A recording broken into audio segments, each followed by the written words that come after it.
شلون نسوي اهم 3 صوصات: ثومية، مايونيز، كاتشب.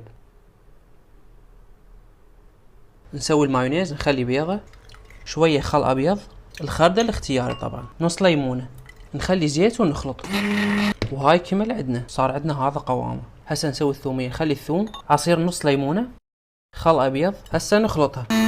هسه نخلي البيضة، شوية ملح، ونخلي زيت ونخلط. صارت عندنا بهذا القوام. هسه نسوي الكاتشب، عندي هنا طماطم مقطعة ونخلطها. هسه صارت عصير بهذا القوام. نجيب الطاوة ونصفيها. هسه نخليه على نار متوسطة. خل ابيض، شكر، ثوم باودر، بصل باودر، فلفل اسود، وشوية ملح، نخلطها. من يصير قوامه ثخين نشيله عن النار. اذا تريدون القوام بعد اثخن خلوه اكثر على النار.